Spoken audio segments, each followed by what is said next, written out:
and I have my dog to thank for that. Maybe he ate something. Maybe I don't know. He had to have eaten something because at 1 o'clock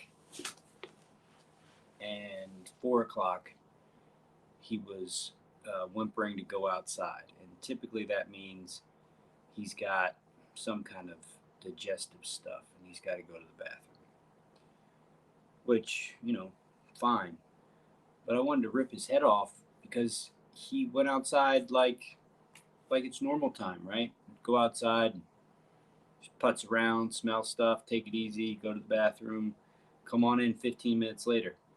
So here I am, 1 o'clock in the morning, with my mouth guard in to keep from grinding my teeth at night, just sitting there, sucking on the thing, just waiting for the damn dog to come back in the house. That happened twice.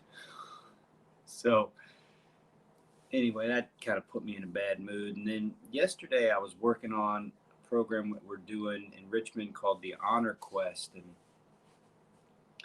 part of my job yesterday was to go and create some video for just, promotion and content for online stuff. And it was going great. And I was, just going to different parts of Richmond and taking these really cool videos. And I'm walking to this one spot, and it's nothing special, just walking on a sidewalk. And there was like a little off to the right of the sidewalk was, some dirt, and I was just gonna walk across that. The sidewalk was going straight. It took a curve, and I was just gonna walk straight into that curve, no problem. I mean, literally, there's nothing distinguishable or nothing unique about how I was walking. It was just normal walking. And I stepped wrong on a rock that I didn't see in the leaves, and that was my left foot. I've got a left ankle that twists pretty easily. So I stepped there, my ankle twisted, I fell, and when I hit straight onto another rock that rammed into my right above my right knee, and it hurt so bad, and it was such a huge amount of pain that I just had to lay there for like a minute, and I just couldn't believe it. It was such a 1, 2, 3 punch, and I was just totally out. I was on the ground writhing in pain for about a minute. And then I got back up and got back on it and got it done. But my knee now, my right leg hurts, my left ankle hurts. I'm tired, and I'm just angry. I'm angry at what happened. I'm angry at my body, and I'm angry, that I don't understand why it happened. And so there's just this anger, and I was kind of projecting it at the dog, and what are you doing? Why don't you come inside? Why are you spending so much time outside? And I when I feel this way, I think about the things I have to do in the future, and I think, screw it, I don't want to deal with that crap. So my motivation's down. When I think about the election and everything's going on there, it's mostly thoughts of, how could this possibly be? What are people thinking? Like, just this whole style of anger and blame and disinformation and fantastical claims, and basically all the things that I'm kind of doing at a personal level right now. I'm angry that that's being done on a political level. So like, they're doing it, it's bad, and here I am doing it, and it's it's pathetic. It's not pathetic in that, like, I'm pathetic or they're pathetic. It's just pathetic in that the whole like woe is me, victimhood, how could this be, grand narrative, all that other kind of stuff, it's just not very good at anything over time.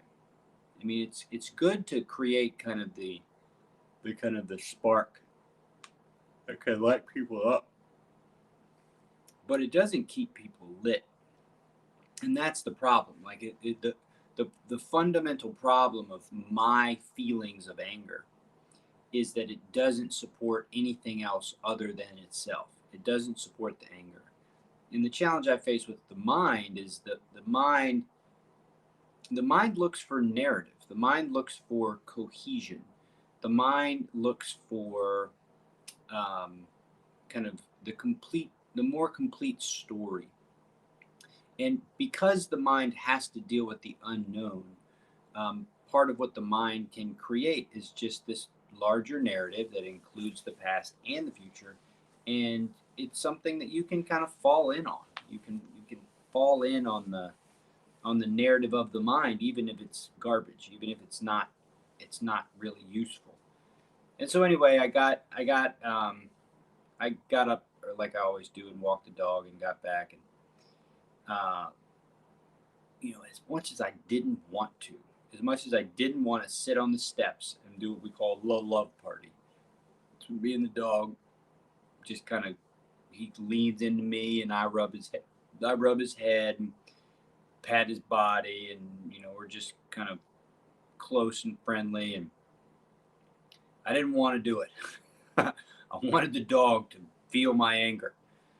But I sat down and we did a little love party, and I said, "Good dog, Marley," and he got his tail going, and he gets really upset when I'm upset with him. So I wanted to make sure he knew I loved him, but I still feel tired, and I'm still like annoyed, and I've got a ton of stuff to do, and I don't feel like doing it, and so I feel that this thing, right, this thing that's in me, I feel it. And so what do I do about it? Right? Well, it's the same process that we've been going through all week. So let's just go through the the the last five stanzas, and you'll see what I mean by this. So we started at we started at 81. All right, in our techniques, we enter completely into, blend totally with, and control firmly and attack. Strength resides in where one's energy is concentrated and stable. Confusion and maliciousness arise when energy stagnates. All right, so in the context of a battle between people, that's what he's talking about when, blending with the attack. But what we're talking about in Armor Down in the context of yourself is that the enemy is actually, like I'm describing right now, the anger. So the anger, like I said, the anger can get you going, but it doesn't take you anywhere. That's the problem. Anger is a creates movement, but it doesn't generate movement over time. It generates a spark, but it doesn't keep the fire lit. So the reality is you need to blend with it, right? So to blend with anger is to interact with anger's mind, body, and unknown elements. So that's the three parts. We'll talk about that a little bit more. But that's talk about blending with it. And you see, to blend with anger means that you're not the anger, right? So I'm aware that I'm angry. I'm aware of where it's coming from. Because I'm aware, because I have a sense of, there it is, it's an object in my awareness, it's not real. It's not something that has, it's not who I am. I'm the awareness of the anger. The anger is just taking place. So what we're saying here is interact with that. You blend with that. And what is blending with that? Well, that's your energy. That's the kind of spirit you bring to the moment. He uses the word ki. Ki is like ki in Japan is the same thing as chi in China, which is the same thing as prana in India. It's the life force energy. It's the accumulative expression of the non-formatic elements of what you are. So your awareness isn't formed. There's not a form. You can't point to it like, oh, that's awareness. It's something that you are. And if you bring that awareness, if it's, as he describes it, as concentrated and stable, right? So your awareness is concentrated and stable. You put it on something, that's really going to dictate how that something evolves. Like if my energy wasn't stable, I would have, essentially kicked the dog. Get the fuck out of my face, dog. Fuck you, dog. But because it's stable, I can recognize the anger, and I can recognize my projection of the anger onto the dog, and I can recognize that I need to make up for that.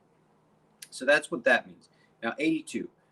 There are two types of energy. There's ordinary and true. Ordinary is coarse and heavy. True is light and versatile. So the anger itself is an energy, right? It's a feeling. It's not something that doesn't exist in me. It's something that's very real, and I feel it. But it's a type of energy that's not the same type of energy as awareness. It's a type of energy that is kind of the cumulative expression of a kind of the nervous system. It's hard to give language to these things because you can't point to them. You can't say that's it. Like you could point to your bones, right? You can't. It's hard to point to anger as a thing as much as it is a movement, a flow. Okay. So there's two types. One's heavy. That's exactly what anger is. I mean, anger just kind of pulls at you, right? One is light and versatile, right? The greatest way to think about your awareness, what it actually is it's radiant emptiness. Radiant emptiness, what the hell is that? Well, it's active, it's radiant, it exudes, but at the same time there's nothing there, right? So it's not your mind, it is aware of your mind. It's not your body, it's what's aware of your body. It has more to do with the unknown qualities of the human experience. But I wouldn't necessarily say, you could say it's soul, right? You could move into the spiritual side and the Christian spiritual, or the Western spiritual side, and call it soul. You could totally do that. You call it your individual spirit, but that's different. It's different. It's the thing that you came with, as opposed to what you're experiencing now. It's the thing that it comes before you, before your physical identity, and will last beyond your physical identity. Inside your physical identity, the heaviness, that's the anger. That's the stuff that happens here, right? Okay. In order to perform well, you have to liberate yourself from the ordinary energy and permeate your organs with the true energy. This is the basis of powerful technique. So, if this is where the war comes in, right? If you're battling with your emotions, right? And the military figured this out. This is why the military fosters an environment of suck it up and drive on. Your emotions are a lesser kind of energy. They're not the powerful energy. They can be used to spark powerful energy, but they're kind of heavy. The anger is not an energy that you can use as a basis for progress. You can use it as a basis to move, as a basis to get going, as a step. But if anger is the thing that you're using to develop any kind of lasting expression or goal or whatever, it'll fall off. It just doesn't have that thing. And that's what he's saying about the difference between true energy and ordinary, right? True is what you came with, right? When it's kind of like it's kind of divine, for lack of a better word. Ordinary is what you kind of get, what you get here. I don't know how much help that offers. It's a tricky conversation when you're talking about the energetics of the human experience, because you're talking about emotions. I mean, that's part of the reason why the military just doesn't talk about emotions, right? It's hard to talk about emotions. My emotions and your emotions vary. How do we share language about it? How do you teach emotional kind of awareness in a cultural way, so that it's something that you can talk about? And then what would happen if emotional awareness was, so much a part of the conversation as everything else? So part of what a military unit does is, support a blending of the whole together. And so if you're talking about emotions, and if you're just even talking about awareness of emotion, you're talking about individual stuff, the kind of stuff that's very much tied to the individual person. In a military unit, you don't want individual stuff. You want cohesion. You want people coming together. Now, I would argue that what's happened over time is that we've gotten greater cohesion, but we've created less resilient individuals. And so it's something we got to figure out and work on a little bit more.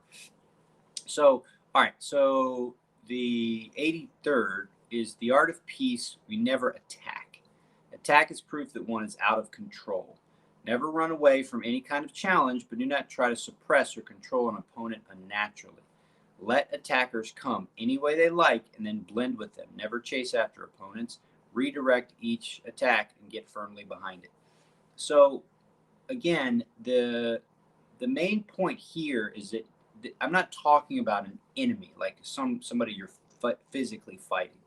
What I'm talking about is the enemy, or kind of the ordinary energy as the enemy. So like, my anger is the enemy to my progress today. My anger is the enemy to healing. I mean, there's nothing I can do. I mean, you should see my leg. It's got it looks like a golf ball sticking out of the top of my right knee. It's unbelievable. Like, I cannot tell you how unbelievably, like, simple and non, like, big deal. Like, I'll just walk in, do, twist my ankle, fall, land on a rock, and just am like I was incapacitated. I'm never incapacitated. I mean, on very rare occasions have I been unable to move from pain. And this was, man, I wish someone had a videotape of it, because it would just be, it would go viral, because people would be like, oh, look, he's just walking, boom, boom, boom, boom, then boom, boom, boom, and he's on the ground, like, just laughing. So that's the enemy, right? So the enemy is the feeling. So in the past, those kinds of feelings would be I would attempt to just push them away, or I would feed them. And so I would, be like, I'd create the blame narrative, I'd do all this kind of stuff. And it just, it took over. Well, now it's, all right, here's anger. Where is it showing up? Where do you feel it? Well, I feel it in my mind. I feel it in my thoughts. I feel it in how I'm angry at my body every time I take a step and I feel pain. Uh, I can tell I'm projecting anger at my dog. So that's the enemy of my best self at the moment. So how do I interact with that? Well, this is what we're saying. You go at it. You don't try to, like, push it away or act like it's not there. You literally go at the emotion. So I go at the anger. I become very much engaged with the anger. That's part of the reason why I'm talking to you all about it. Is this is my participation with my own emotion. It's look, we talk about it. There's ordinary, right, which is the anger, and then there's, what was the word you used? True. Yeah, ordinary and true. So if I create more blame and narrative, blah, blah, blah, I'm cultivating the ordinary. If, on the other hand, I'm interacting with the anger from my true energy, then I'm able to do the things that he's saying. Now, it comes to 84. Seeing me before him, the enemy attacks, but by the time I am already standing safely behind him.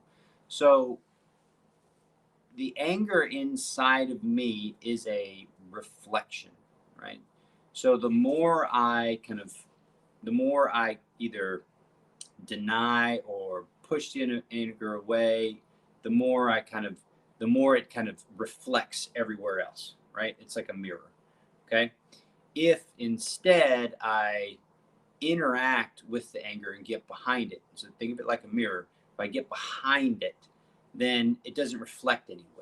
It just, it's there, right? It's so me, the true Ben is, I'm not my anger, but I have anger.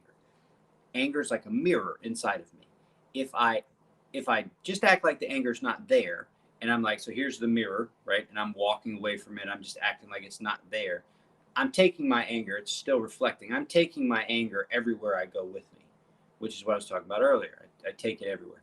Now, if instead I meet the anger, right? So I say, oh, there is anger, got it, and I get behind it, right? So using the analogy of the mirror, if I get behind it, then the anger is not reflecting anywhere, right? There's nowhere for the anger to reflect. So it's not being reflected into other parts of my life. I'm behind it. Now, just because I'm behind it doesn't mean that the stuff that caused the anger or that's kind of still here, because I mean, every step I take, the left foot hurts and the right knee hurts. Every single step. It's just like, come on. And so, getting behind it now. All right. So 85. When attacked, unify the upper, middle, and lower parts of the body. Enter, turn, and blend with your opponent. Front, back, right, and left. Okay. So this piece is where this is what I'm talking about in terms of anger can win battles, but it loses wars. And the reason why it can win battles is because you can win a battle physically, but if you lose it mentally and spiritually, you're going to lose the war. It's Vietnam, it's Iraq. You can physically beat someone's ass, but you can't destroy their spirit or their mind because one, they share their mind with their culture. The mind is an aggregate of culture. It's what we share. You don't have a mind. You have access to mind. Your brain gives you access to mind, but it's something you share, that you participate with.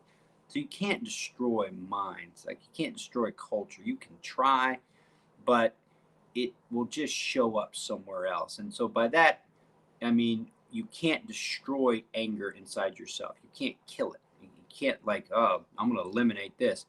Because if you try, it'll just show up somewhere else. So you have to blend with it. Well, what do you blend with? You blend with the mind of it, which is the story, which is the past, future narrative. You blend with that. And mostly you blend with that by recognizing that there's no need for a narrative. There's no need for a larger story. Now, your mind will bring it up because that's kind of what our minds are trained to do. And especially now when the most powerful people are using the blame or victim narrative as a cudgel. So that's just going to happen, but you notice that because you're practicing mindfulness. So you notice that.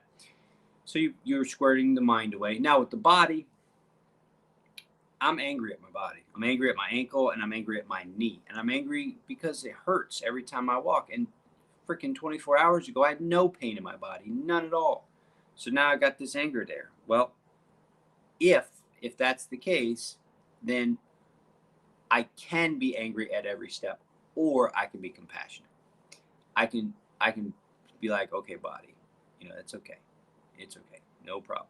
Which is kind of what I did with the dog, right? It was like he did all the things that pissed me off, right? But I didn't project it too much, just a little bit. The second time he spent 20 minutes outside at 3:30 in the morning, I was like, what are you doing? Like, what the fuck? A little bit. But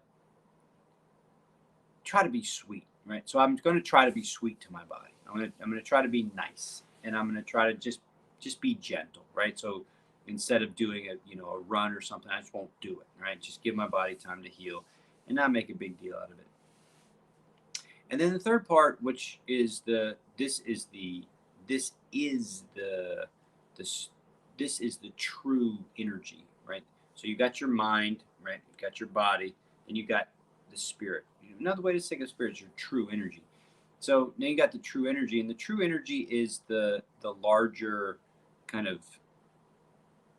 It's the place where you rest. It's the place where you kind of go to just be with it, but at the same time, not with it, right? So that's what I'm going to do. That's what we're going to do right now when we go into our mindfulness practice. We're going We're just going to be with whatever shows up, but at the same time, not be what shows up. That's what non-judgmental present tense awareness is. It's really recognizing the difference between the ordinary and the true. Because ordinary, I wonder if that's drying out the air.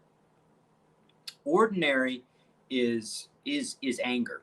True is awareness of anger. So that's what we practice. So that's what we're doing. You know, for all of you that stuck with this, long diatribe, I appreciate it. Let's get going on the training. Let's get going on the practice. And then I want to show you the new Armor Down meditation cushion. So I finally got everything back on track with that. So I'm going to see if I can't bend my right knee. So annoying. Man. All right, so I'll put right leg there.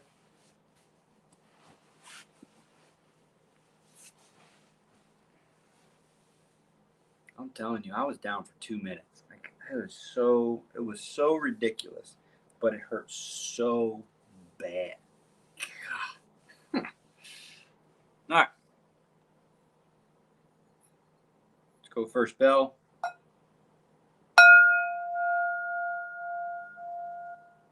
I'm tired, so I'm just going to close my eyes. First thing I hear is the fan of the heater. What's the first thing you hear?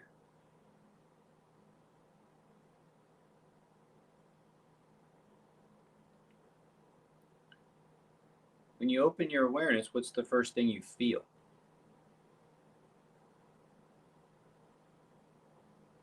First thing I feel is the slight heat coming off the little space heater.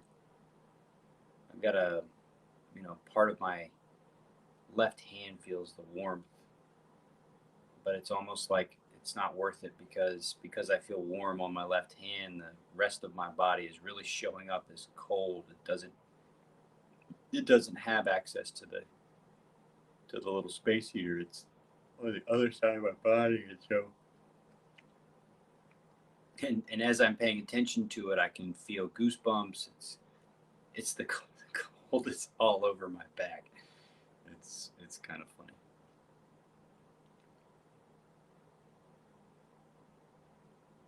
So new sound just showed up. I heard some birds outside of the garage, so it was far away.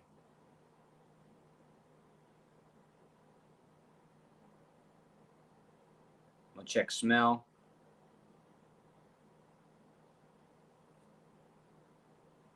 Taste.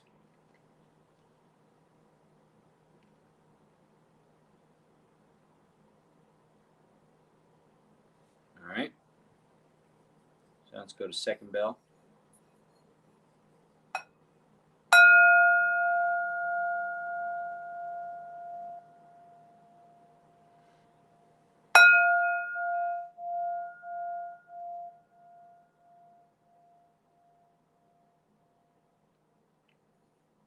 Start interacting with the body. So first is your ground. It's everything that's touching something. What are you seated on? What's beneath you? What are the qualities of what's beneath you?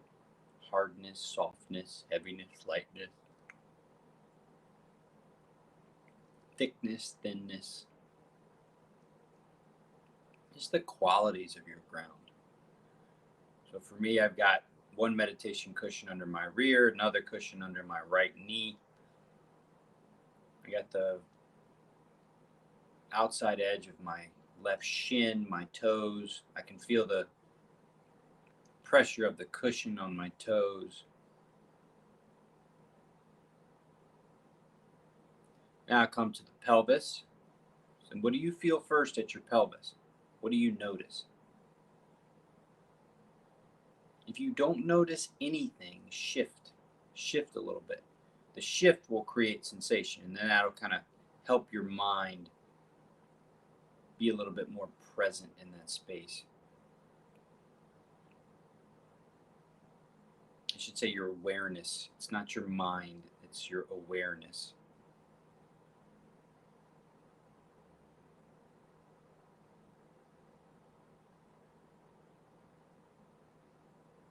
So send your awareness up to the core. Right away, I have to release the core. Just notice what your core is doing. Notice if there's any tension there.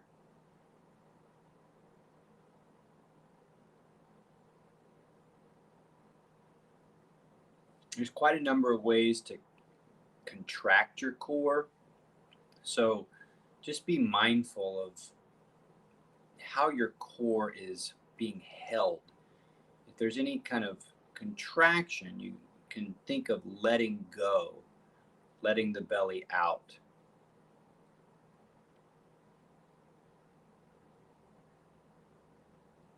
Now, everything's connected to everything else. So as you go up to heart space, you'll try to stay aware of what your core does as you interact with your heart space, because you want to keep your core taut, but not tight.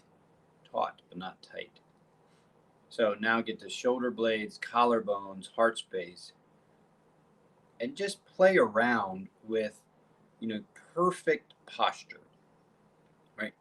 Perfect chest shoulder alignment posture. Now you have to do this in conjunction with pelvis and core, but perfect alignment in your posture is something that you just are always kind of creating and interacting with. It's not something that you just do and it's done. It's something that you're always kind of participating with.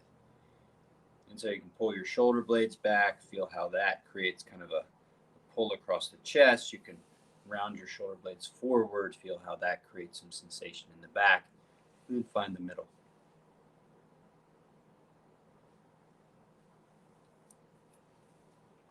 From here, go to the throat. And just try this. Just hum in your throat. You just kind of and you might feel vibration in your throat. You can even take your hand and put it on your throat and do the same thing. And you'll feel the vibration in your throat. And if you can feel that, then you know that you can feel that area. And then you go to something a little bit more subtle. So for the is a kind of an easy thing to be aware of. Next, try swallowing. Notice how that creates sensation to be aware of. And then notice breath going in and out. You might notice that in your throat, something else to be aware of.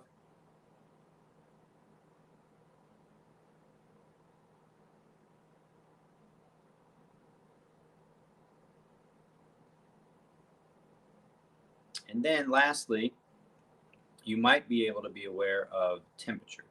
So the temperature going in and the temperature going out. You might be able to be aware of that. Now come up to the top of the head. Top of the head is top of the spine.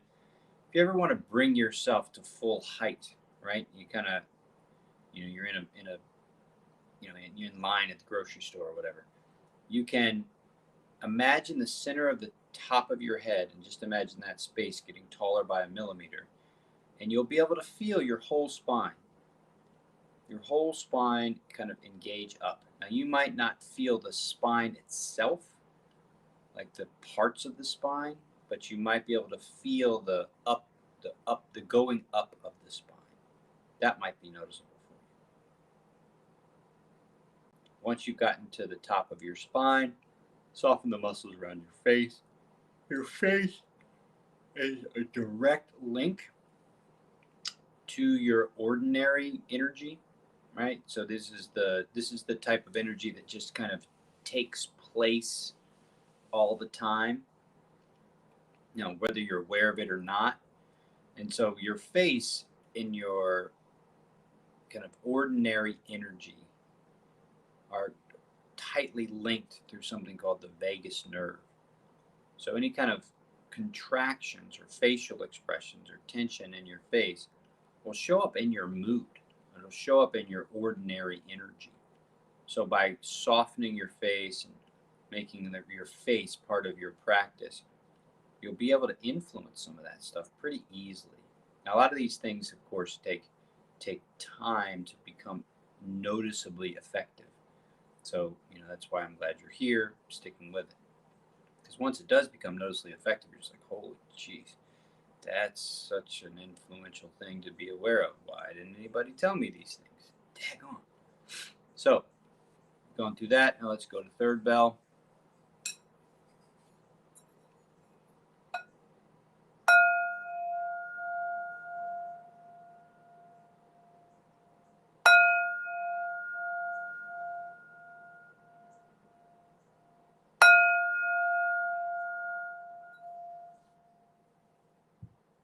Notice baseline breath.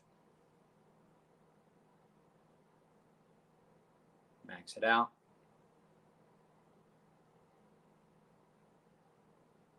And let it go. Let's keep working on the holds.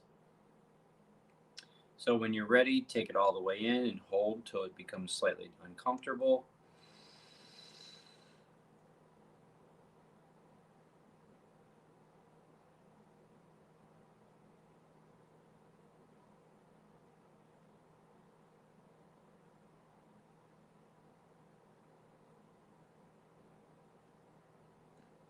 Exhale all the way down. Blow it all out. Hold again.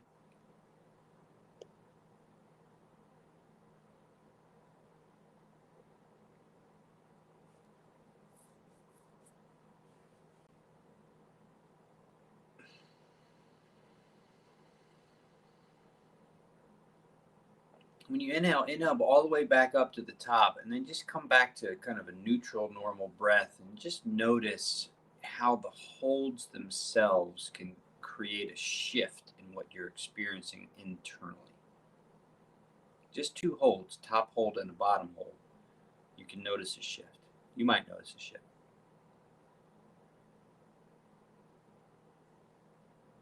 Now let's go to 4-7-8. It's an easy one. Just notice how the top hold, which is the 7-second hold, might have a new kind of quality to it. We've been doing these holds all week. There might be a new quality here that your awareness might be able to pick up on. So when you're ready, breathe in for 4, hold for 7, out for 8. Good, 3 times.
After your third round, again, just sit and see if your awareness can connect you with any of the shifts or changes that you've created by doing these breathing practices.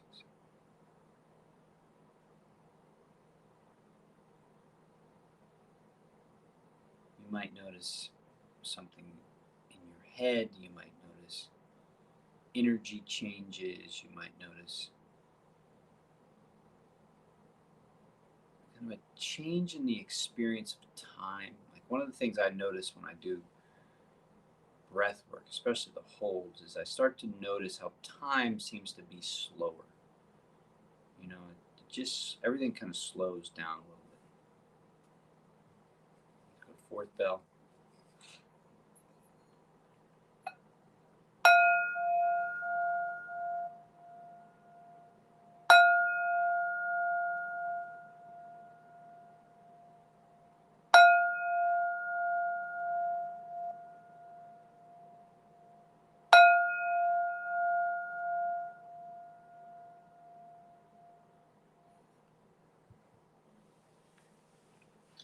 So, I want to get away from the anger as my ordinary energy, right? My ordinary energy, the energy that is kind of what gives the human experience its human qualities. Anger is one of them, but so are gratitude and compassion. And so, you know, I I can embody anger, right? I can embody it, and my I can make the true energy of who I am be more angry, right? I can really put myself behind that. Or I can cultivate what is more closely related to what I really am, the true aspects of who I am, with gratitude, compassion, love, empathy. These are the things that have a kind of a closer resonance to what the human potential is all about, or the human experience is all about, which is kind of re-recognizing ourselves in this kind of human experience. And part of what we can recognize is that our best is directly expressed through things like gratitude and compassion. They kind of stimulate our true or best selves. That's the language we've been using a lot. So what are you grateful for? And I'm very grateful that it could have been worse, and it wasn't worse. So the hit on my right, I've twisted my left ankle 100 times, so that's pretty. I'm pretty familiar with that. But the hit right above my right knee, it it was it was like my whole body weight just landed right on this pretty pointy rock. It's like a Charlie horse. Bam. I'm grateful it didn't hit 2 inches lower. 2 inches lower, I probably had gone to a hospital. Like, I can't overstate how hard I landed on this rock, and it was a pointy rock, and it just landed. It went straight into the soft tissue. And if I'd landed on the rock itself or on my knee, that would have been bad. So I'm grateful for that. And then I have compassion for the daggone dog. It's just a dog. It doesn't know any better. So it's easier to come at him with, that than it is like, stupid fucking dog, beat your ass. Come here, motherfucker. I have these images in my head of him just loafing around, probably eating deer shit again. And I'm just 4 in the morning. Or 1 in the morning. I want to go back to bed, and I just have this image in my head, snatching him up and just, fuck you, dog. Anyway, all right. It's been an interesting week. Very interesting week. A lot going on. But thank you for participating. It's always nice to look up and see that some of you are here, training with me. It makes this all the better and exciting that hey, you can kind of create this digital community and people can participate with it as they like.